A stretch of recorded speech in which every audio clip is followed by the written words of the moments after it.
নমস্কার বন্ধুরা, আমি বিকাশ। আপনারা দেখছেন তোমার আমার নিউজ। আমরা চলে এলাম আজকে আবার একটি নতুন ভিডিও নিয়ে। আজ এক গুরুত্বপূর্ণ প্রতিবাদের কথা বলবো, যা জড়িয়ে রয়েছে এক বীভৎস ঘটনার স্মৃতির সঙ্গে। 8ই আগস্ট আর.জি. কর হাসপাতাল।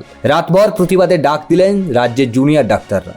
গত বছর 2024 সালের 8ই আগস্ট রাত্রে আর.জি. কর হাসপাতালের জরুরি বিভাগে এক মহিলা চিকিৎসককে ধর্ষণ ও খুন করা হয়।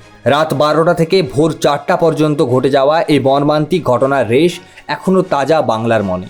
আজ 1 বছর পর ঠিক একই সময় একই রাতে প্রতিবাদের ডাক দিলেন রাজ্যের জুনিয়র ডাক্তাররা।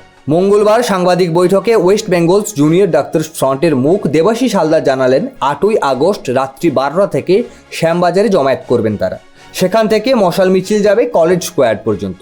শুধু তাই নয়, 9ই আগস্ট সকালে থাকবে রাখি বন্ধন কর্মসূচি এবং বিকেলে আর.জি. কর হাসপাতালের সামনে থাকবে ক্রাই ফর আওয়ার প্রতিবাদ সভা। ওই একই দিনে 9ই আগস্ট নবান্ন অভিযানে ডাক দিয়েছেন বিরোধী দলনেতা শুভেন্দু অধিকারী। তিনি জানিয়েছেন আর.জি. করের নির্যাতিতার বাবা মাও থাকবেন ওই কর্মসূচিতে।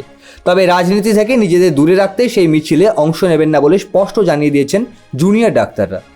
দল মত নির্বিশেষে এই প্রতিবাদ একটাই বার্তা দিচ্ছে, ন্যায় বিচারের লড়াইয়ে এখনও অনেক পথ বাকি। আর.জি. করের সেই বিভীষিকাময় রাতের 1 বছর পর আবার পথে নামছে রাজ্যের সাদা অ্যাপ্রনের যোদ্ধারা। আপনি পাশে থাকবেন তো?